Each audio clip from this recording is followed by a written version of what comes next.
जिसके पास भी क्वेश्चन है वो अपना हैंड रेज कर सकता है। और अभी स्नेहलता जी को हम स्पॉटलाइट करेंगे।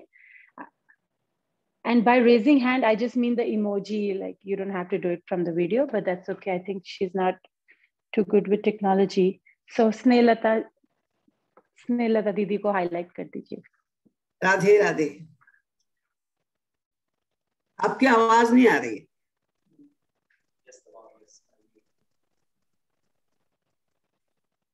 आवाज नहीं आ रही है आपको, अनम्यूट करना पड़ेगा। प्रणाम दीदी। Radhe Radhe. I am an old lady and a retired government servant.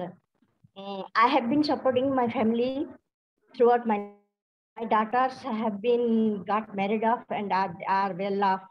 They don't need any help from me. My son is has passed the engineering degree and in search of a job. I throughout my life I served everything in every aspect for my family. But now I came to know about Sri Maharaj Ji and follow him as my guide and everything. He is everything for me. My survival is for him only. But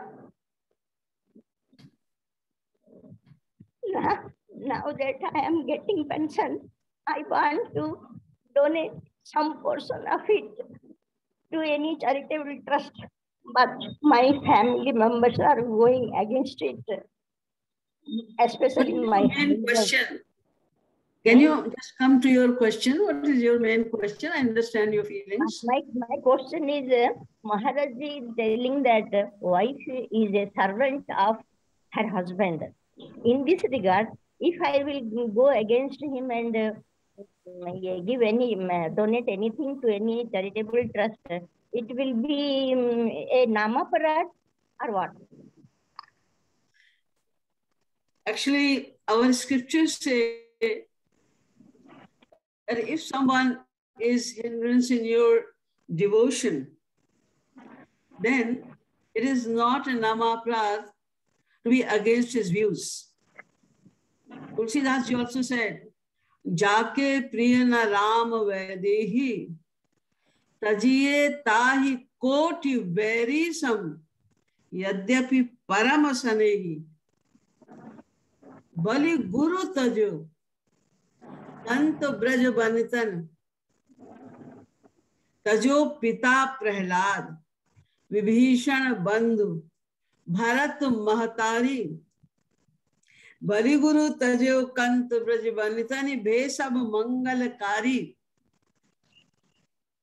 वैसे किसी का विरोध करना अच्छी बात नहीं है, जहां तक हो सके एडजस्टमेंट करना चाहिए। But if somebody is living in a family with you and it is impossible to adjust with him, then you must not leave your devotion. Let him say whatever he is saying. If you're not disturbing him, even then, if you go in satsang or you do your sadhana at your home and the other person is disturbed, it is not your mistake at all. That's why it is not aparadh. That's why. That's only I wanted to know, Didi. It will not be a namaparad, na? No, not at all. Radhe Radhe दीदी, प्रणाम दीदी। राधे राधे। आप लोग question पूछने के लिए raise hand कर सकते हैं, not on the video. I see lot of people raising hand on the video, but अगर आप टॉप राइट स्क्रीन में मोर का बटन होगा, उसके नीचे रेज हैंड इमोजी ऑप्शन होगा, उसको क्लिक कर सकते हैं। For now I will put Umesh Sharma. भैया आप पूछ सकते हैं अपना क्वेश्चन। सो उमेश भैया, गो हेड, आस्क।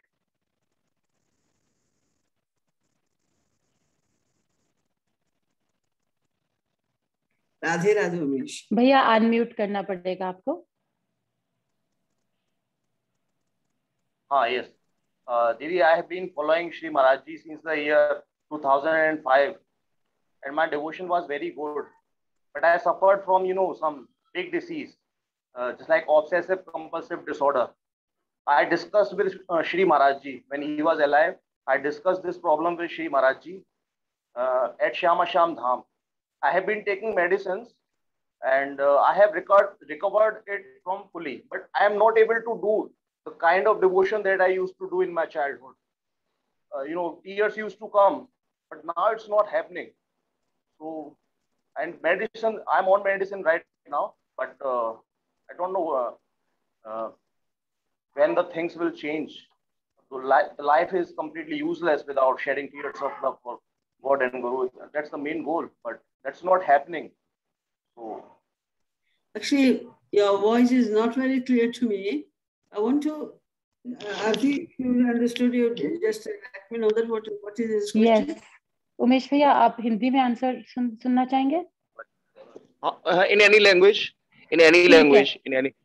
दीदी वो बोल रहे हैं कि इनको कोई OCD है, कोई वो एक डिसऑर्डर है जिसकी वजह से इनकी दीदी एक डिसऑर्डर है ब्रेन में जिसकी वजह से भक्ति नहीं कर पा रहे हैं ज्यादा, जो पहले बचपन में जितनी कर पाते थे उतनी नहीं कर पा रहे, तो अभी उसके मेडिसिन ले रहे हैं, बट कब ऐसा होगा कि वो वैसे ही भक्ति कर सके जैसे पहले, जैसे बचपन में कर पाते थे बिना वो ब्रेन के डिसऑर्डर के? देखिए, भक्ति depends on your resolve. You have to firmly resolve that you have to do bhakti. And for this kind of resolution, you must understand the philosophy, Adav Shraddha. You must know that without bhakti, your life is no life.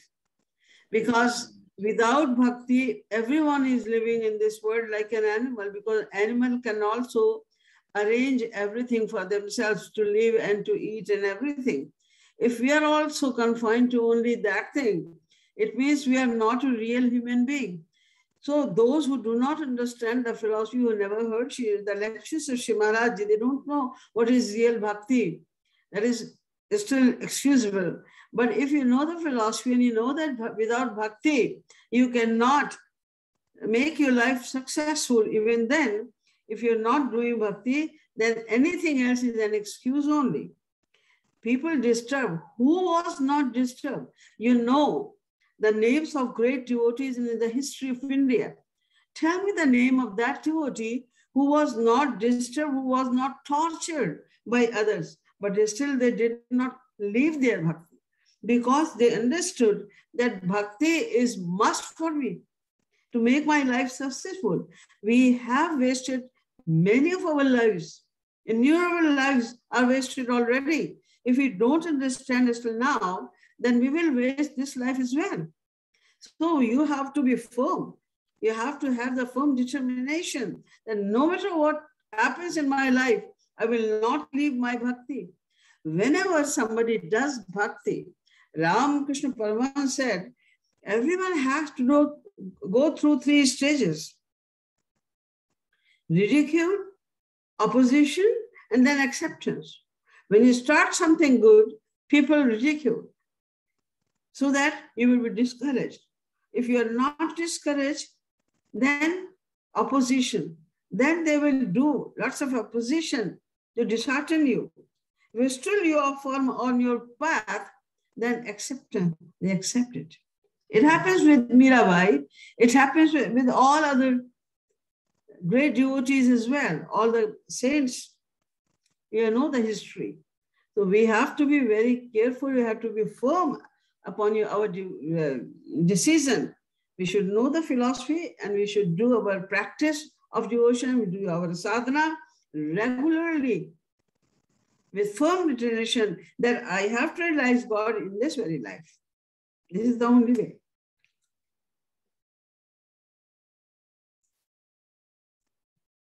Is it clear? भैया आपका question? Yes, thank you, Didi. Thank you for your advice. Okay, Radhe. Radhe Radhe. The next is the little kid Swar Samaya. You could go ahead and ask your question. Radhe Radhe. Radhe Radhe. तो मैंने पिछली बार पूछा था निष्काम प्रेम सकाम प्रेम का भेद, तो मेरा क्वेश्चन ये है कि तो ये द्वारिका रस और वृंदावन रस या मथुरा रस, उसके बीच का अंतर क्या है? कहे का अंतर क्या है? स्वर क्या क्वेश्चन था कि ओ दीदी द्वारिका, वृंदावन और मथुरा के श्री कृष्ण में इसने पढ़ा है, कोई फर्क है तो क्या फर्क है वो पूछ रहे हैं। द्वारिका के श्री कृष्ण और मथुरा और वृंदावन, श्री कृष्ण वही है। श्री कृष्ण में कोई अंतर नहीं है। वो द्वारिका के हो, बैकुंठ के हो, द्वारिका के हो, मथुरा के हो, वृंदावन के हो, श्री कृष्ण तो वही है, लेकिन उनकी लीलाएं अलग अलग हैं। जब द्वारिका में वो है तो वहां पर उन्होंने अपना ऐश्वर्य दिखाया अधिक, और वहां पर प्रेम का अभाव था। जब वो मथुरा में आए तो अपना ऐश्वर्य छिपा लिया, प्रेम अधिक दिखाया, जीवों को प्रेम अधिक दिया, और कहीं कहीं जहां जरूरत पड़ी वहां पर उन्होंने ऐश्वर्य भी दिखाया, अपनी भगवत्ता का प्रदर्शन भी किया। लेकिन ब्रज में आके उन्होंने अपनी भगवत्ता को पूरी तरह छिपा लिया, और हम लोग के समान बनके, एक साधारण मनुष्य के समान बनकर, जैसे ब्रजवासी थे, गांव था ना, वृंदावन एक गांव के रूप में था, तो ब्रजवासी वहां के भोले भाले गांव के ग्रामीण लोगों की भांति थे। तो उनके साथ उसी प्रकार उन्हीं की लैंग्वेज, उन्हीं की सब आचार विचार रखते हुए उनके साथ घुल मिल कर उनकी भावना के अनुसार केवल उनको प्रेम दिया। कहीं शो ही नहीं किया कि वो भगवान है, कोई बहुत बड़ी चीज है, उनकी रिस्पेक्ट करनी चाहिए, ऐसा कुछ नहीं किया उन्होंने।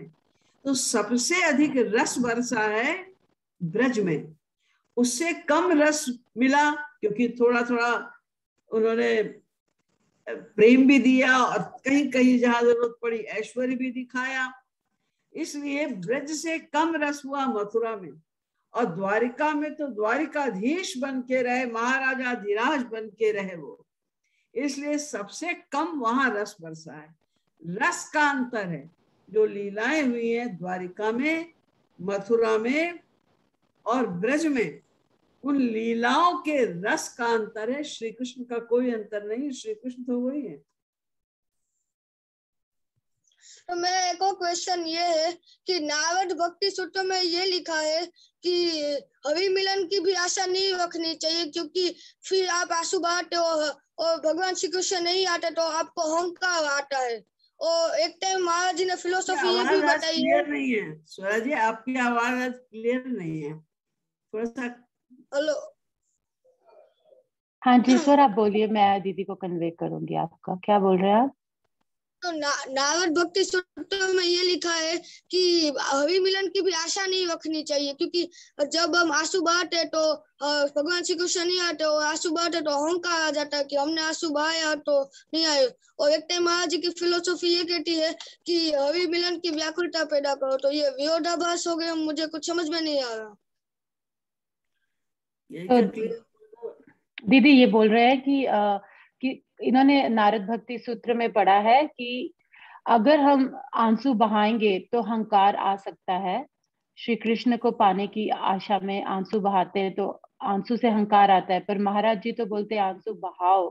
तो ये बहुत ऑपोजिट थ्योरी है दोनों। तो हमने भी महाराज जी की कृपा से पूरा नारद भक्ति सूत्र तो पढ़ा है, हमने तो कहीं नहीं पढ़ा जहां उन्होंने पहली बात तो ये लिखा हो कि आंसू बहाओ, दूसरी बात ये लिखा हो कि आंसू बहाने से अहंकार आ जाता है। अहंकार जाता है, भगवान के सामने दीन बनकर आंसू बहाने से अहंकार जाता आता है।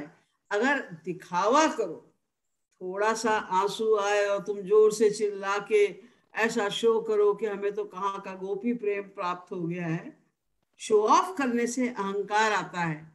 लेकिन स्वाभाविक अहंकार तो आएगा ही तब जब दीनता होगी, जब हम भगवान के सामने सचमुच हृदय से ये स्वीकार करेंगे कि हम दीनहीन पतित हैं, हम में ऐसा कोई भी गुण नहीं है जिसके आधार पे हम आपको रिझा सकें, हमारे पास केवल आपकी कृपा का बल है।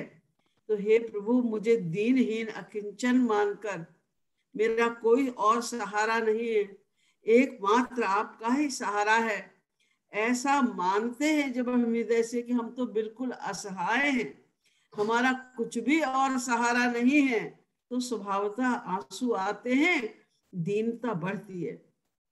और जब आंसू ना आए, एक आध आंसू कहीं आ जाए, कुछ और सोच के भी आंसू आ जाए और हम उसको शो ऑफ करें कि हमको बड़ा प्रेम प्राप्त हो गया, तब अहंकार आता है।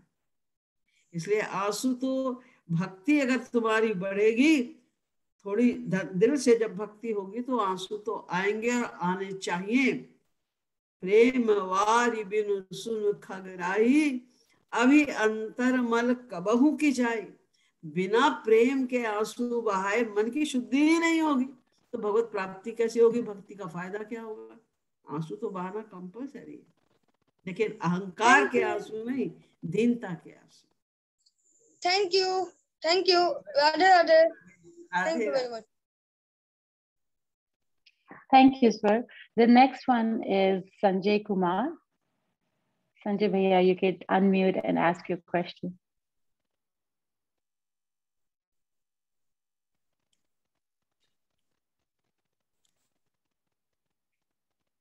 बोलिए भैया। क्या प्रश्न है आपका भी?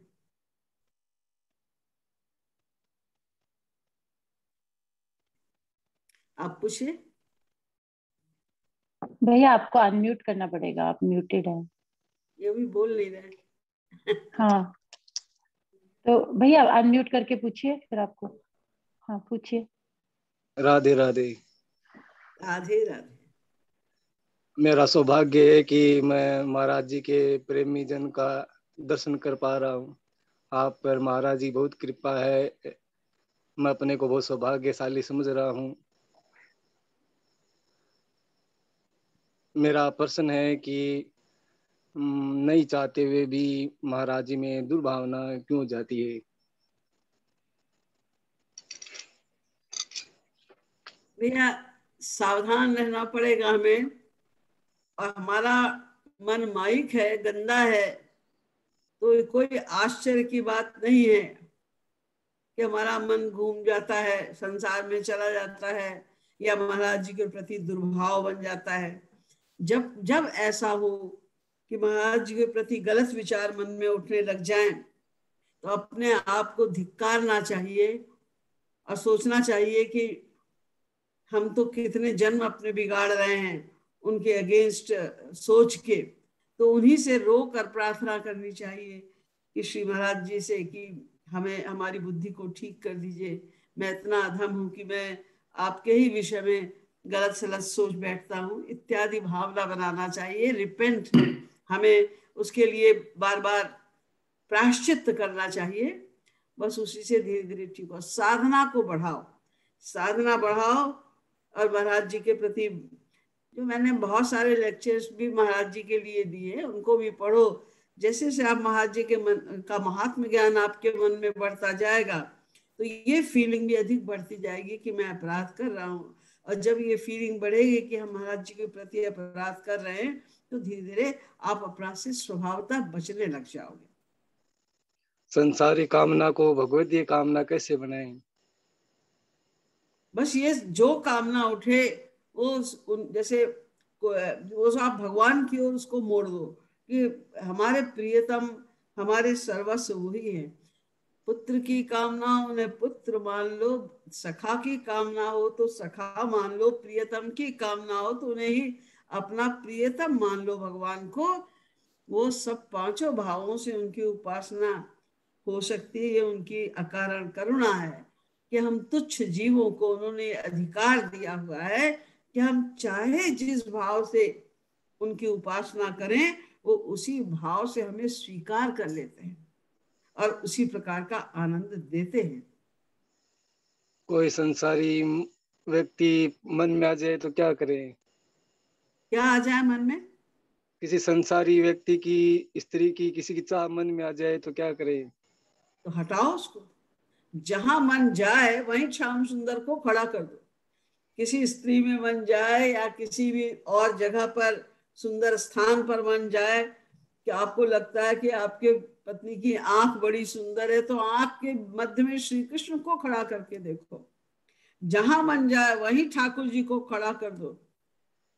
महाराज जी के शब्दों में, जब नंदपूत का भूत लग जाता है तो इस संसार सब अपना आप ही हाथ जोड़ के भाग जाता है। उस भूत से बहुत घबराता है संसार। इसलिए जहां मन जाए वहीं ठाकुर जी को खड़ा कर दो। ये अभ्यास करना पड़ेगा। धन्यवाद। राधे राधे दीदी। राधे। आपके थैंक यू भैया। दीदी नेक्स्ट क्वेश्चन यहाँ पे एक भैया हैं, उन्होंने पूछा है कि वो प्रचारकों से बहुत प्रभावित हो जाते हैं, क्योंकि जब महाराज जी की फिलॉसफी बोलते हैं, जैसे आपके क्वेश्चन आंसर सुनते हैं, मुकुंदानंद भैया को पर्सनली मिले भी हैं, और भी कई प्रचारक के मंदिर बनने में डोनेशन देना चाह रहे थे। तो जब उन्होंने ऐसे सोचा कि उसमें डोनेशन दे, तो किसी बहुत पुराने सत्संगी ने उनको बोला कि महाराज जी को ही डोनेशन देनी है, कोई प्रचारक में को नहीं देनी। तो उनके मन में तो लगा कि ये एक फैमिली है और हमें ऐसे नहीं बोलना चाहिए। तो वो पूछना चाह रहे हैं कि तो क्या ये कुसंग है, ऐसे प्रचारकों को सेवा नहीं देनी चाहिए या देनी चाहिए? ये एक उनका क्वेश्चन है। नहीं, प्रचारक भी तो सेवा महाराज जी को ही देंगे। अगर तो कोई अपने लिए मांग रहा है, अपने यश के लिए या अपनी आवश्यकताओं के लिए, तब तो डायरेक्ट महाराज जी के यहाँ ही डोनेशन देना उचित है। लेकिन अगर कोई प्रचारक महाराज जी की ही सेवा में देने के लिए मांग रहा है, तो फिर तो एक ही बात है, चाहे प्रचारक को दीजिए और चाहे डायरेक्ट वहां दे दीजिए। आप किसी प्रचारक के संपर्क में अगर हैं और वो भी वहीं की सेवा के लिए आपसे मांग रहे हैं, तो देने में कोई हर्ज नहीं। लेकिन सब अगर अपने अपना कुछ बनाने में लगे हुए हैं, अपना अपने लिए स्थान बना रहे हैं, अपने लिए कुछ करना चाह रहे हैं, तब तो महाराज जी ऐसा ही चाहते थे कि हम डायरेक्ट महाराज जी को ही डोनेशन दें, वहां जेकेपी में ही हम दान करें।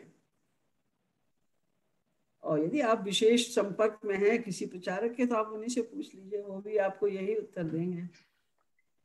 दीदी वो YouTube में ही सुनते हैं, पर वो पूछ रहे हैं कि अगर कभी कोई प्रचारक को देना चाहे ताकि वो ट्रैवल कर सके और महाराज जी का नाम दे सके और महाराज जी का नाम का प्रचार कर सके, इन चीजों के लिए अगर वो कुछ डोनेट आपकी करना अगर चाहे। किसी का प्रवचन वगैरह सुन के अंदर से इच्छा होती है कि आप उनको डोनेट करें, तो आप कर सकते हैं। प्रचारकों को देना कोई गुनाह नहीं है, आप उनको भी दे सकते हैं, क्योंकि वो भी तो प्रचारक लोग भी, जो भी उन्हें प्राप्त होता है वो सबका केवल महाराज जी की ही सेवा में जाता है। कुछ लोग हैं जो अपना अपना बनाने में लगे हुए हैं, वहां अवॉइड करना चाहिए। थैंक यू दीदी। एंड आवर नेक्स्ट,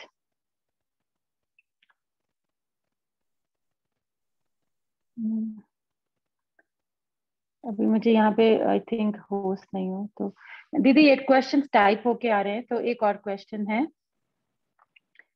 ऐसा कहा जाता है कि साधक के शरणागति हिसाब से गुरु योगक्षेम करते हैं, लेकिन अगर किसी साधक का पतन हो जाए तो क्या गुरु उसका योगक्षेम वहन नहीं करते जब तक वे अपनी पुरानी अवस्था पर ना आ जाए? गुरु तो योगक्षेम वहन करते ही हैं। जो शरणागत जीव हैं उनका वो योगक्षेम वहन करते हैं। और जब जीव का पतन हो जाता है तो वो अपने ही कर्मों से नीचे गिर जाता है। आप अगर भाव भक्ति की सीमा पर भी हैं और आपने किसी महापुरुष के प्रति अपराध कर दिया है, तो एकदम आप नीचे आ जाएंगे। जो स्थिति आपकी प्रारंभ में थी वहां आप पहुंच जाएंगे। तो ऐसी स्थिति में महापुरुष तो फिर भी अंतःकरण में बैठा है और वो फिर भी चाहता है कि आपका कल्याण हो जाए, लेकिन आपके कर्म आपको इतना नीचे ले आते हैं कि उस समय फिर महापुरुष भी कुछ नहीं कर सकता। जैसे जो साधक बहुत नीचे क्लास के हैं, अब वो प्रोग्रेस करना ही नहीं चाहते, साधना करते ही नहीं, तो महापुरुष उनका योगक्षेम वहन भी कर रहे हैं, तो क्या कर लेंगे? करना तो हमें ही पड़ेगा ना, साधना तो हमारे स्थान पर गुरु करेगा नहीं। तो जब हमसे अपराध हो जाता है और हम एकदम हमारा पतन हो जाता है, ऐसी स्थिति में गुरु से ही जब हम रो कर क्षमा मांगते हैं, भगवान के प्रति अपराध हो जाता है तो गुरु क्षमा कर देता है। ये उसकी उदारता है, दया है, करुणा है कि वो समझा बुझा के वो क्षमा कर देता है। लेकिन जब गुरु के ही प्रति अपराध हो गया तो भगवान नहीं कुछ कर सकते, फिर तो गुरु ही क्षमा करता है करुणा पूर्वक। वो तब करेगा जब आप अपने अंदर फिर से सुधार करेंगे, अपनी साधना करेंगे, रिपेंट करेंगे, सोचेंगे, बार बार रोएंगे ये सोच के कि हमने इतना बड़ा अपराध कर दिया। तो जितना प्रायश्चित करते जाएंगे उतना उतना गुरु अपने आप क्षमा करता जाएगा। और फिर युवक्षेम इसी को तो कहते हैं ना कि आपकी जो भी नहीं है उसे देना और जो है उसकी रक्षा करना। तो जब आपने अपना पतन अपने आप कर लिया तो गुरु तो फिर भी बैठा है करने के लिए, लेकिन हम कुछ आगे बढ़ेंगे, कुछ हम करेंगे, तभी तो वो उसका फल देगा। उससे पहले कैसे देगा? तो हमें साधना द्वारा प्रायश्चित करना पड़ेगा। वो तो करेंगे युवक्षेम बहन, अनंत काल तक करेंगे। आपका पतन होता जाएगा, फिर आप उत्थान होगा, फिर पतन होगा, वो आपको नहीं छोड़ेंगे। Thank you, Didi. Next is Shaurya Soni. Go ahead, ask your question. Unmute and ask your question, please. Hello, Radhe Radhe दीदी। राधे राधे जी, मैं वो महाराज जी के घड़ी के बारे में पूछा था लास्ट टाइम, आप पता लगाए क्या? महाराज जी जो रिस्ट वॉच कौन सा पहनते हैं वो पूछना था मेरे को। लास्ट टाइम आपको मैं डिस्कस किया था। मैं भूल गई आपका, आपने प्रश्न किया तो मैं तो सोचा कि इसे पूछ के आपको बता दूंगी। मैंने घड़ी तो देखी महाराज जी की रोज, मैंने कभी ना पूछा ना जानने की चेष्टा की वो कौन सी घड़ी है। इतना पता है वो कोई बहुत बढ़िया घड़ी है, किसी ने उनको दी थी, लेकिन मुझे घड़ियों के नाम ही नहीं पता है। अच्छा, कहीं से पता चल सके क्या, मेरे को जानकारी मिल सके उस बारे में? कहीं जेन्युइन पर्सन से मेरे को पता चल सके क्या उस बारे में? क्या पता चला था? कहीं ये बात कहीं से पता चल सकती का ही पता करना, यानी ये कहाँ मिले, ये और कौन जानता है इस बारे में? महाराज जी कौन से घड़ी पहनते थे एक्चुअली, वो कौन जानता है? इस बारे में कौन नहीं जानता, मैं नहीं जानती, मुझे ये पता है। ठीक है, ठीक है। अच्छा, उनकी कचौरी की एक रेसिपी थी जो महाराज जी स्वयं बनाए थे मसूरी में, वो बता सकते हैं या उसका कुछ? बनाई थी कचौड़ी की रेसिपी बताई थी आयुर्वेद के अनुसार। हाँ, मैंने रेसिपी ही कहा। महाराज जी एक लिस्ट बनाए थे, यानी रेसिपी का कैसे बनाना है कचौरी, उसका मेन्यू टाइप, यानी उसमें क्या क्या डलेगा वो थोड़ा जान। अच्छा, और कुछ वो परफ्यूम अगर यूज करते थे भैया? यहाँ हम आप कुछ स्पिरिचुअल, ये तो आप पर्सनल क्वेश्चन पर्सनली कर सकते हैं। इस समय यहाँ पर साधना संबंधी प्रश्न करो जी। मेरे पास समय केवल उसी प्रश्नों का उत्तर है। हाँ, मेरे को महाराज जी के लीला संवरण के बारे में जानना है, क्योंकि उसके बारे में और कहीं डिटेल्स अवेलेबल नहीं, आपसे ज्यादा अच्छा और कोई बता नहीं सकते। लीला संवरण का मैं पूरा प्रवचन में अपने बता चुकी हूँ। आप और एक किताब भी है पूरी मैंने लिखी है, जो महाराज जी का जिस दिन अवतरण जैसे जैसे हुआ है तब से लेकर गोलोक गमन तक की पूरी उसमें लीलाएं हैं। कृपाल सुधारा से आपको शायद मिली होगी या नहीं मिली तो आप उसको ले लीजिए, आपके सारे प्रश्न आपके इस संबंध में हल हो जाएंगे। जी। और हम लोग अभी जैसे एक क्वेश्चन और है, महाराज जी के रूटीन के बारे में जानना था, क्योंकि एक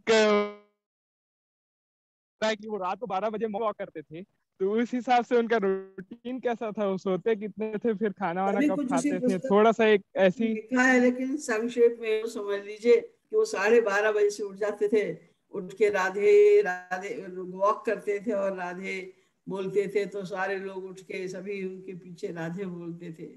बस उसके बाद सुबह से लेके और रात तक उनका केवल जीव कल्याण का ही रूटीन होता था। लोग बस जितनी देर वो खाना खाते थे या 1-1.5 घंटा बीच में दिन में रेस्ट करते थे, उसके अलावा पूरे टाइम वो सत्संगियों के साथ होते थे और कुछ न कुछ उनकी लीला, अब रोज नई नई लीलाएं होती थी उनकी, किस समय क्या वो लीला कर बैठेंगे। सब लोग जहाँ वो उठे भागते थे लोग, अरे महाजी, कभी कभी महाजी का भी सोने का टाइम और महाजी बाहर आ जाते थे, लोग एकदम भाग पड़ते थे, अरे महाजी उठ गए, क्योंकि हर क्षण लोगों को ये रहता था पता नहीं महाजी समय क्या लीला करेंगे तो हम वंचित न रह जाएं उसे देखने से। तो पूरे टाइम बस महाराज जी का एक ही काम था, जीव कल्याण का।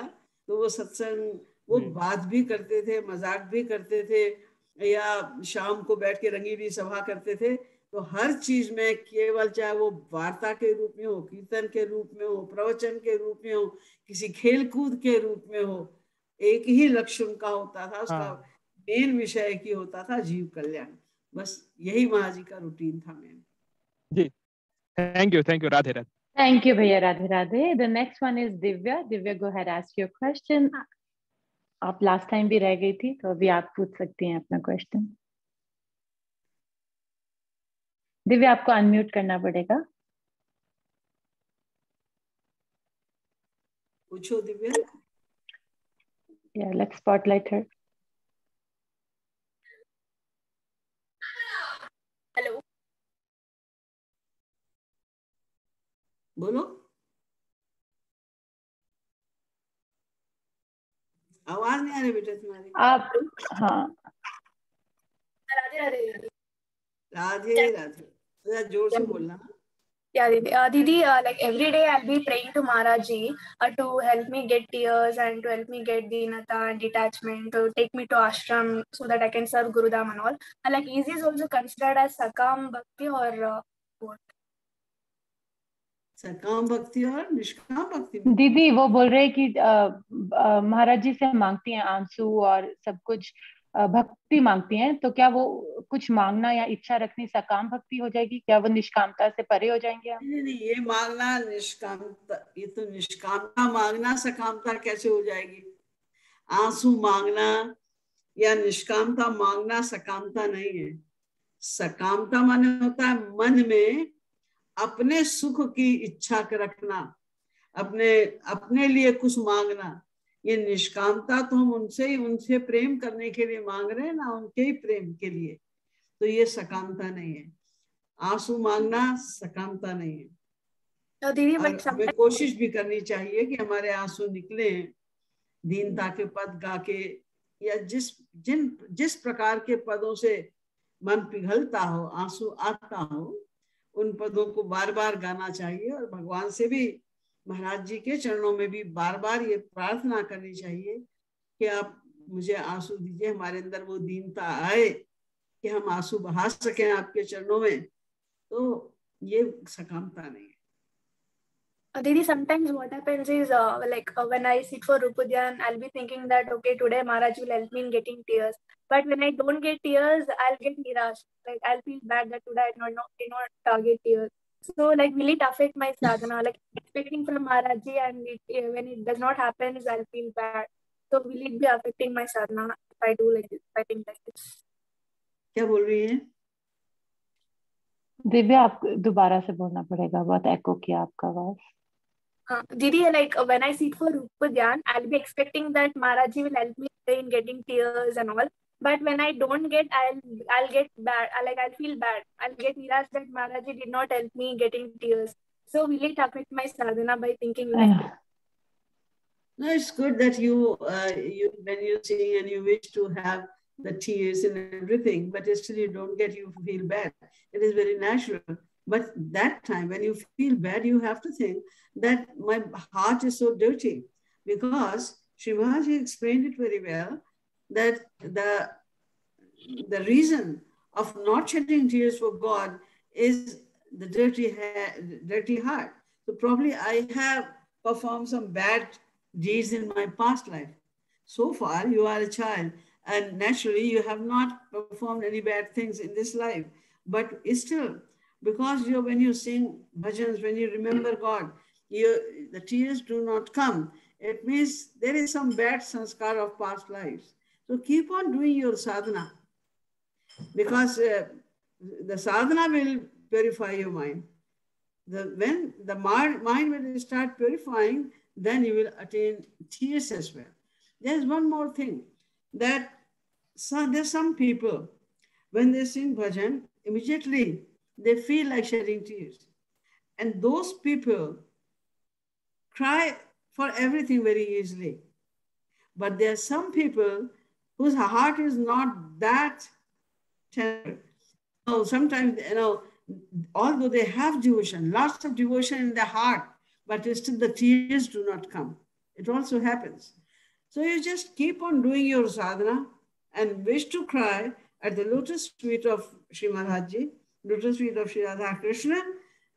And when the tears do not come, you should feel bad.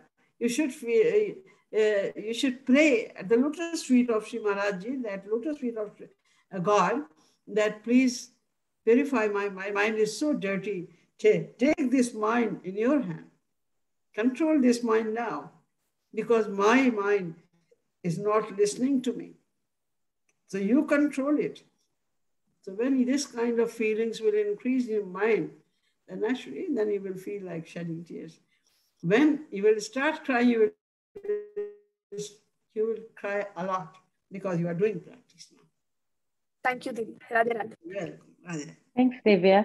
The next one is Shubham. So yeah, Shubham, go ahead and ask your question. Radhe Radhe दीदी. राधे राधे. दीदी, महाराज जी बताते हैं कि जो राधा रानी है वही अद्वितीय तत्व हैं, और इसीलिए श्री कृष्ण भी अपने आप को दास मानते राधा रानी का. तो फिर राधा रानी भी लेकिन श्री कृष्ण का दास मानती है अपने को, तो वो किस लिए मानती है? क्योंकि राधा रानी तो मतलब वो तो स्वयं शक्ति, मतलब राधा. श्री कृष्ण श्री राधा को अपनी आराध्या मानते हैं, और श्री राधा रानी श्री कृष्ण को अपना आराध्य मानती हैं. इसीलिए उनका नाम राधा है. दो अर्थ होते हैं राधा के, राध्यते इति राधा, आराध्यते इति राधा. राध्यते मतलब जो आराधना करें और जिसकी आराधना की जाए, क्योंकि राधा और कृष्ण वस्तुतः दो हैं ही नहीं, वो एक ही है. येयम राधा यश्च कृष्ण रसाब्धिर देहे नैका क्रीडनार्थम द्विधाभूत. श्री कृष्ण की अनंत शक्तियां हैं, उनमें से एक शक्ति प्रेम की है. प्रेम की जो सबसे बड़ी स्थिति है उसका नाम है मादन. उसी मादन प्रेम को भगवान श्री कृष्ण ने साकार रूप दे दिया. ये प्रेम शक्ति श्री कृष्ण की ही है, कहीं और से नहीं आई है. ये शक्ति श्री कृष्ण की है. और द्वापर युग में जब यहाँ पर 5000 वर्ष पहले भगवान ने अवतार दिया, तो अपनी शक्ति को, उसी मादन शक्ति को जो प्रेम की सर्वोच्च अवस्था है, उसको उन्होंने साकार रूप दे दिया, अपने से पृथक कर दिया. कीर्तनार्थम द्विधाभूत. क्यों ऐसा क्यों किया उन्होंने? ताकि वो लीला कर सके. क्यों? ताकि लोगों को पता चले कि प्रेम करते कैसे हैं, कहते किसे. जब श्री राधा ने श्री कृष्ण को प्रेम किया जिसमें कामना की गंध भी नहीं थी, तो लोगों को पता चला कि प्रेम की परिभाषा क्या है. जब श्री कृष्ण ने श्री राधा की आराधना की, तब सबको पता चला कि सबसे ऊंची चीज प्रेम है. और बिना प्रेम के, जो कहा जाता है ना, बिना राधा के कृष्ण की आराधना है ही नहीं. क्यों? क्योंकि इसका मतलब ये कि बिना प्रेम के आराधना का कोई मतलब नहीं है. जो उपासना है, भगवान की आराधना है, वो प्रेम युक्त होनी चाहिए, और उस प्रेम में निष्कामता होनी चाहिए. अगर तुमने कुछ भी मांग लिया, जैसे ज्यादातर भक्त लोग तो भगवान से कहते हैं ना, भवसागर से उतार दो हमें, पार लगा दो हमें, मुक्ति दे दो हमें, हमारा कल्याण कर दो, तो जो आप मांगेंगे उतना ही आपको मिलेगा. ये प्रेम जिसमें इतना रस है, जितना ऊंची अवस्थाएं हैं प्रेम की, प्रेम, स्नेह, मान, प्रणय, राग, अनुराग, भावेश, महाभाव, हर स्तर में अधिक से अधिक प्रेम का रस श्री कृष्ण के साथ, भगवान के साथ इंटीमेसी, और उनके और श्री राधा के मध्य में जो प्रेम की परम अंतरंग लीलाएं होती हैं, उनका दर्शन, उनका आनंद, ये सब प्राप्त करने से हम वंचित रह जाएंगे अगर हृदय में प्रेम नहीं होगा, वो भी परम निष्काम प्रेम। तो श्री राधा और कृष्ण दो तो है ही नहीं, एक ही हैं। ये लीला करते हैं, इनकी लीला का लक्ष्य केवल और केवल एक है, वह है जीव कल्याण। कुछ ऐसे जीव हैं जो योगा रुक्ष हैं, यानी जो अभी भक्ति कर रहे हैं, काफी आगे बढ़ गए हैं, लेकिन अभी उनको भगवत प्राप्ति नहीं हुई। और कुछ योगा रूढ़ है, यानी उनकी भक्ति कंप्लीट हो गई, उन्होंने भगवान को प्राप्त कर लिया है। तो दोनों प्रकार की लीलाएं भगवान की होती हैं, कुछ साधकों के लिए, उच्च कोटि के साधकों के लिए, और कुछ उनके लिए जिनको भगवत प्राप्ति, जो रसिक संत हैं, जो रसपान ऑलरेडी कर रहे हैं भगवान के प्रेम का, तो उनको भी तो रस देना है, उनका भी रस तो बढ़ाना है, क्योंकि प्रेम का रस तो प्रतिक्षण वर्धमान है, अनंत मात्रा में बढ़ता ही रहता है, वो उनको देना है उन्हें। इसीलिए श्री राधा और कृष्ण दोनों लीलाएं करते हैं, दोनों में कोई भेद नहीं, इसलिए उनके विषय में कुछ भी प्रश्न करना कुछ भी मतलब नहीं रखता। वो तो दोनों एक ही, एक केवल लीला करते हैं, नाटक जिसको आप कह सकते हैं, अभिनय। थैंक यू दीदी, Radhe Radhe. Thank you, Bhaiya. The next one is Piyush. Piyush, go ahead, ask your question, unmute and go ahead. Radhe Radhe दीदी। राधे राधे। दीदी मेरा क्वेश्चन ये है कि मेरे जो फ्रेंड्स वगैरह हैं वो कोई भी महाराज जी की फिलोसफी जो है वो फॉलो नहीं करते हैं, तो मेरी स्टडी और महाराज जी की फिलोसफी के अनुसार जो स्पिरिचुअल लाइफ है उसमें दोनों में बैलेंस कैसे बनाए, ये पूछना था दीदी।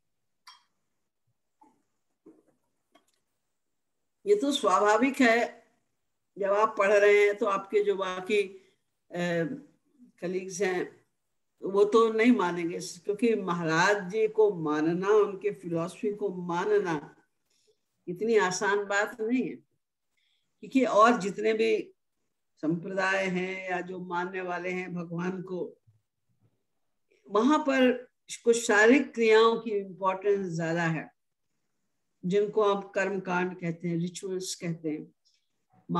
इतनी माला कर लो तुम्हारी साधना हो गई, इतनी पूजा कर लो तुम्हारी साधना हो गई, इतनी ये पाठ कर लो तुम्हारी साधना हो गई। महाराज जी की साधना में तो कोई लिमिट ही नहीं है, स्मरण करना है, वो भी हर समय करना है, भगवान का रूप ध्यान करना है। ये बातें सबकी समझ में आने वाली नहीं है, उनको न समझ में आएगी, न तुम्हें समझाने की चेष्टा करनी चाहिए।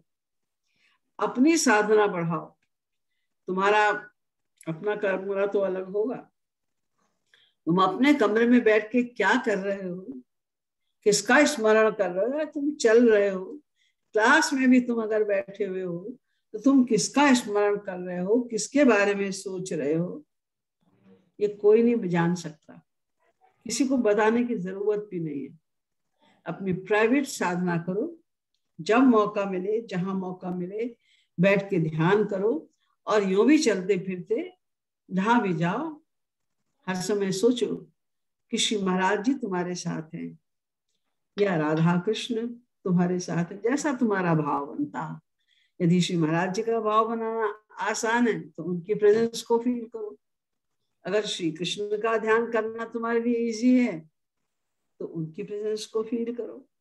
बस उनकी प्रेजेंस को फील करते रहना है, मन में उनका ध्यान करना है। पढ़ने बैठो तो सोचो महाराज जी बैठे हैं हमारे सामने और हम अध्ययन कर रहे हैं, वो खुश हो रहे हैं, उनको पसंद है कि हम अच्छे से अध्ययन करें, अच्छे नंबर लाएं, प्रोग्रेस करें, हम उनके सुख के लिए कर रहे हैं। बस अपनी ये भावना बढ़ाते जाओ, दूसरे माने ना माने तुम्हें क्या करना है, सब थोड़ी मान लेंगे। घर में ही 4 सदस्य होते हैं, 2 मानते हैं 2 नहीं मानते, एक मानता है, 3 नहीं मानते, सब होता रहता है और उसकी परवाह नहीं करनी चाहिए। थैंक यू दीदी, राधे राधे।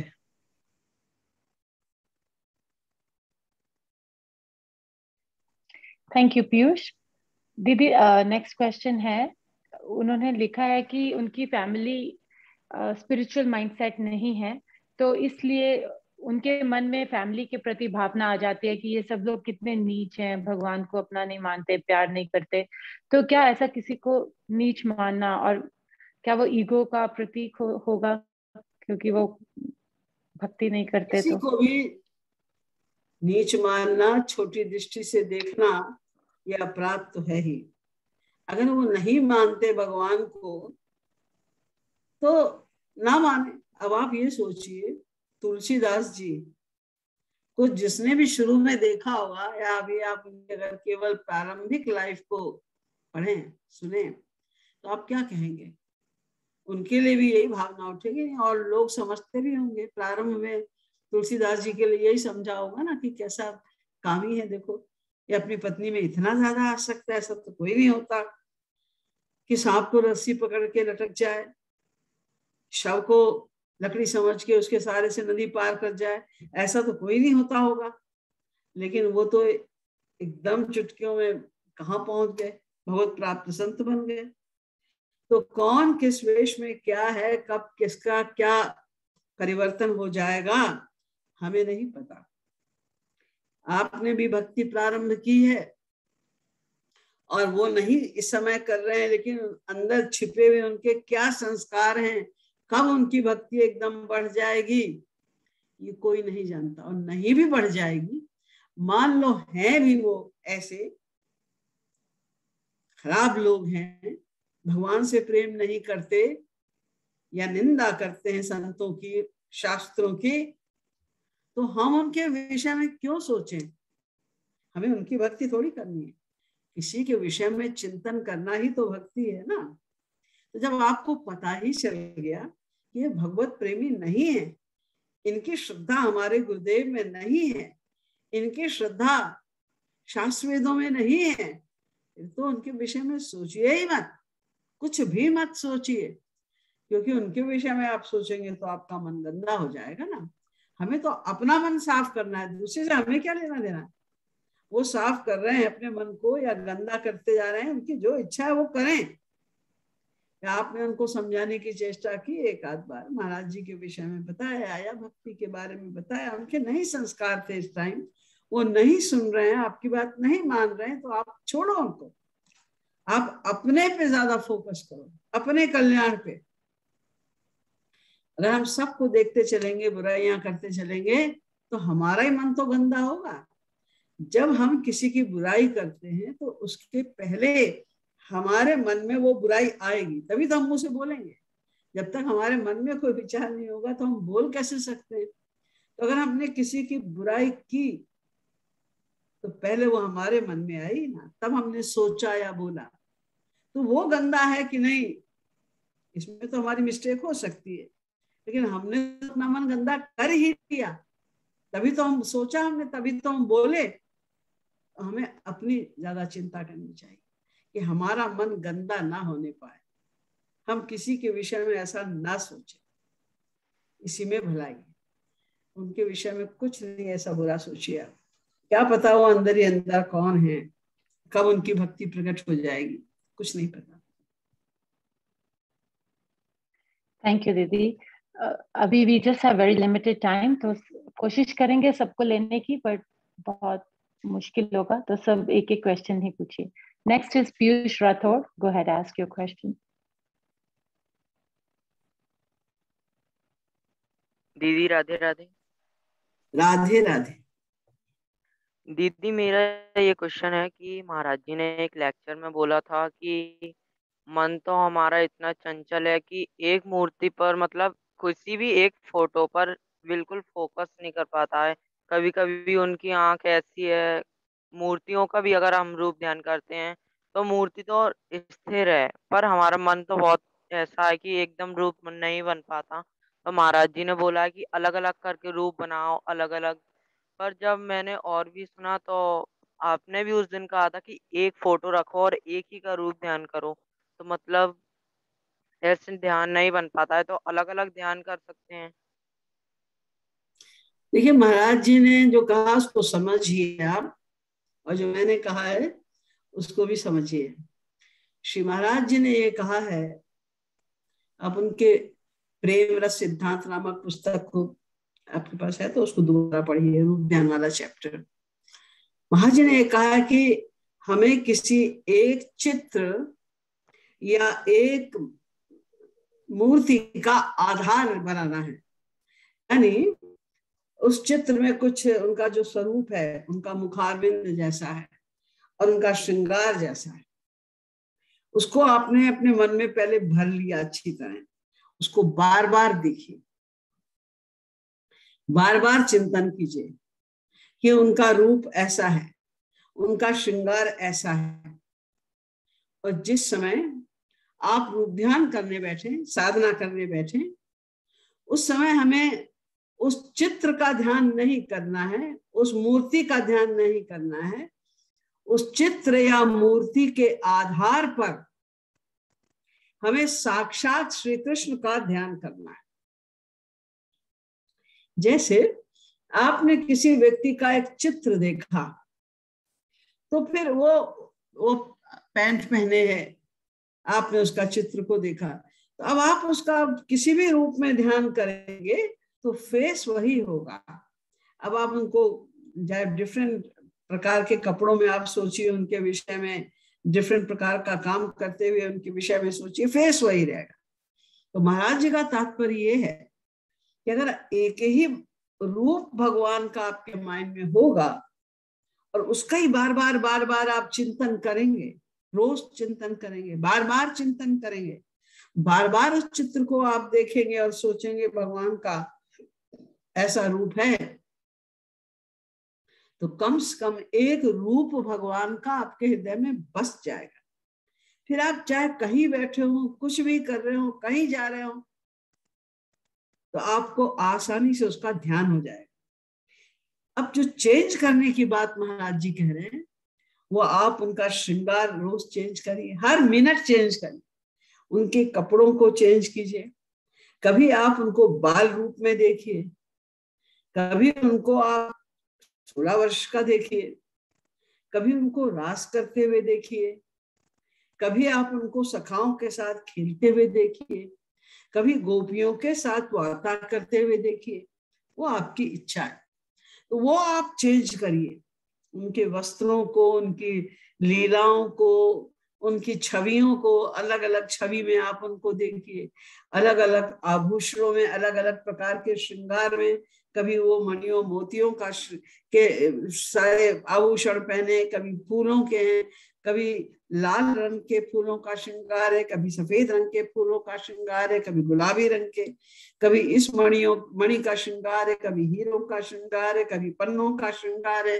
वो सब आप हर मिनट चेंज कर सकते हैं, कि लीलाओं को हर मिनट चेंज कर सकते हैं। जैसे श्री राधा रानी ने विरह में कहा, हा नाथ रमण प्रेष्ठ क्वासी क्वासी महाभुज दास्यास्त्रे कृपणाया में सखे दर्शय सन्निधि।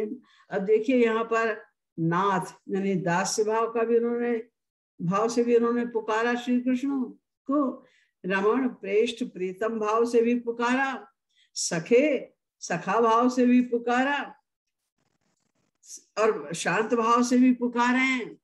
हर प्रकार से हर रूप में उनका ध्यान करेंगे, वो ही श्री कृष्ण का ध्यान कर रहे हैं, किसी और का ध्यान नहीं कर रही, कर श्री कृष्ण का ही ध्यान रही। लेकिन अलग अलग उनकी जो पर्सनैलिटी है, अलग अलग उनकी लीलाएं हैं, उसके अनुसार जो अलग अलग उनके रूप होते हैं, वो उसका ध्यान कर रही है।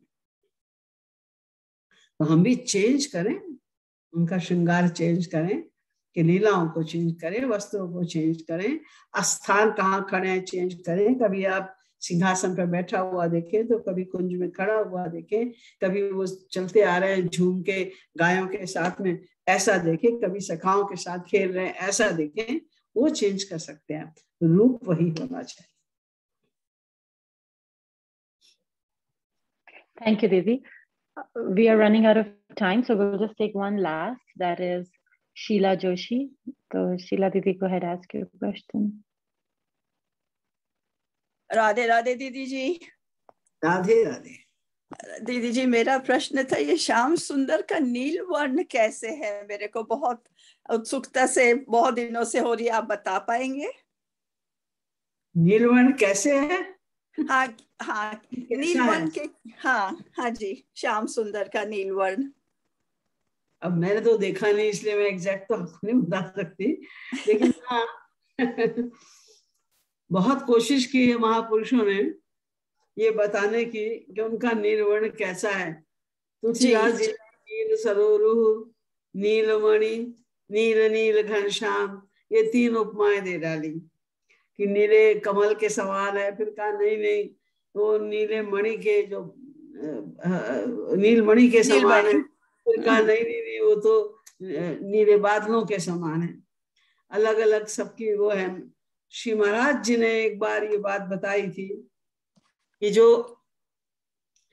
अलसी का फूल होता है ना, अलसी, तो जी, फ्लैक्स सीड, हाँ, तो अलसी जो है उसको सुबह के टाइम जब सूर्य की पहली किरण पड़ती है तो उस समय यदि हम उस अलसी को देखें, उसके जो पत्ते होते हैं, जो फूल होते हैं, उनको आप देखें तो उसका जो रंग होता है अलसी का, वो श्री कृष्ण के रंग के सबसे निकट है अलसी।